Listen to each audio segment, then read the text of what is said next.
Hello boys.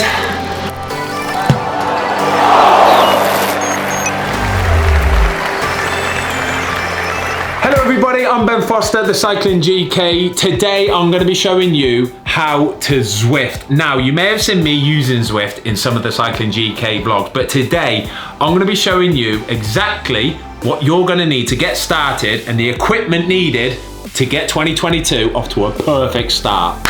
Boom.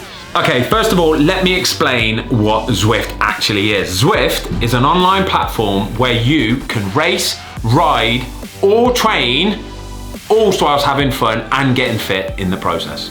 Okay, first of all, let's talk about the equipment that you're gonna need to get yourself into the world of Zwift. Option one is by far the cheapest option. You're gonna need to get yourself a bike and a turbo trainer, but in addition to this, a cadence sensor and a speed sensor. First of all though, you need to download the app, and while you're at it, make sure you download the Zwift companion app. We'll talk about that later. Let me show you though my beauty of a bike, my setup, the Tacx Neo Smart Bike. It is all singing, all dancing, a built-in speed sensor, cadence sensor, and power meter. But the best feature of this bike is the auto resistance. So imagine I'm in the world of Zwift, all right? I'm about to go up a hill. Boom, auto resistance kicks in. It's gonna get difficult. It will alter how hard it is for me to pedal depending on the gradient and the terrain that I'm traveling on. And also, a special mention has to go to the fans. They've got built-in fans on this bad boy. Have a look at these puppies.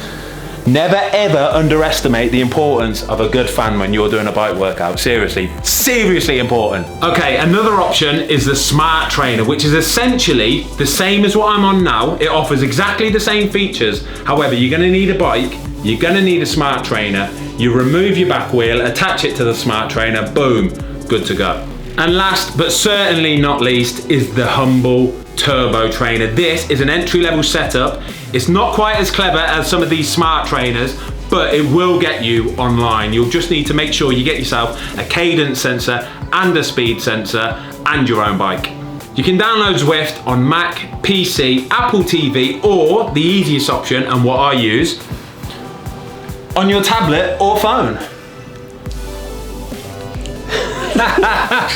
Okay, you've got all the equipment, you've downloaded the app, you've logged in. Let's show you how easy it is to connect your bike or turbo trainer to Zwift. Okay, let's go. You click on your username. Boom, because we are on a clever bike, we click power source. There it is, Tacx Smart Bike. Select that. It will auto find, it should do, my heart rate, thank you. Cadence, there it is again, and controllable. Because this is a smart bike, it's got auto resistance. Boom, simple as that, we're in, let's go. Okay, we're into the home screen. First of all, in the bottom right hand corner, we have got the guest weld schedule. This will tell you which welds are available today. We've got Whiteopia, London, and Yorkshire available today. All have got different routes and they're all absolutely banging. Right, and just below the weld tab, we've got the dreaded training tab. I've got to say, in the very first lockdown, I was using these training schedules like you would not believe. My fitness level, woof. You can do custom workouts. They've got so many of their own workouts to follow. They're all absolutely brutal. Okay, then just below the training tab, we've got the ride tab, which will just take you on a nice little leg spinner in whichever weld you have selected. I'm gonna choose Yorkshire today though, because Mo Farah's actually just chilling. He hasn't started yet, but he's just chilling. How cool is that? Mo Farah's on it. Here we go, let's have it then. Look at my pretty Tron bike, by the way. Beautiful, isn't it? Okay, boom, we are in the world. We're actually riding. I'm gonna talk to you about all these numbers that are all over the screen. They are dead simple. Top left corner, 98 watts I'm currently riding at. That is the amount of power I am putting through the pedals. Not very much because I'm trying to talk to you guys at the same time. Just below that, we've got the RPMs. That is my cadence. That is how many times I am turning my legs in 1 minute. Not a lot of the minute, to be perfectly honest, yeah.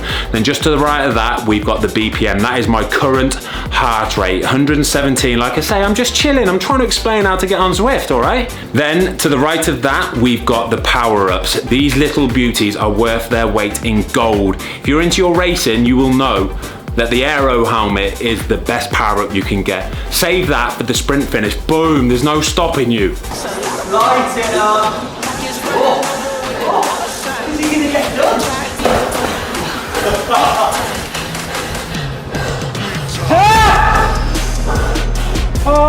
And then we go into the white box at the top of the screen. 15 kilometers per hour is the speed that I'm going at. 0.7 kilometers is the distance I've traveled.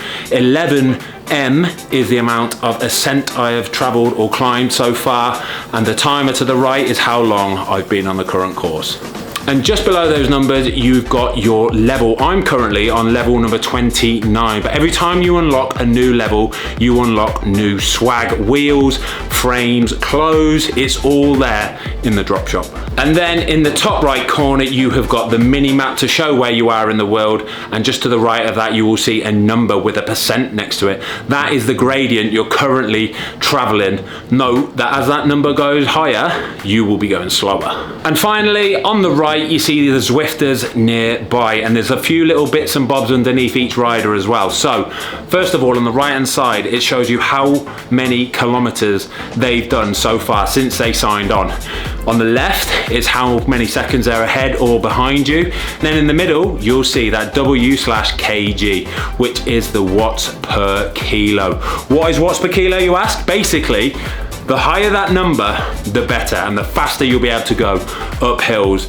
To get your watts per kilo, you need to do an FTP test. They are disgusting. You'll find it in the training section. I warn you though, it is horrible. Then you divide that number by your weight, and that's your watts per kilo. Ouch. Okay, let's have a look at the companion app. Think of it as your control center for all things Zwift. Let's have a look. Okay, so I've got my username in the top corner. Then below that, we've got how many Zwifters are currently online at this moment in time. Just below that, you've got events that are about to start. In the events tab, this is where you can sign up to race or ride in any event. Events are starting every few minutes, so there's always going to be something available. You can also find other Zwifters, create your own meetups with your mates in different worlds, and give other riders those all important ride-ons. Okay, and last but not least, we've got the in-ride messaging facility where, if I want to, I can warn everybody that I'm about to drop the hammer and put a power bomb out there and leave them all in my dust, or I can tell an individual exactly what I think of them. All right, anyway, no more messing around. We've got a race starting in like 2 minutes time. Boom. Signing up. This is how easy it is, by the way. Signed up. It pops up on the screen. Boom, let's go. It will take me to the start line of that race, which you will see starts in about 1 minute's time. Wish me luck. Oh, this is gonna hurt. Oh my God, this is gonna hurt. Okay, word of warning, Zwift races start fast. It's virtually a sprint to start with. Come on then, here we go. Come on then, boys. Woo! Just pumping out an easy 400 watts, you know how it goes. Heart rate 140 straight away. A few moments later. Right, Ben, how did it go? I don't want to talk about it. I can't speak.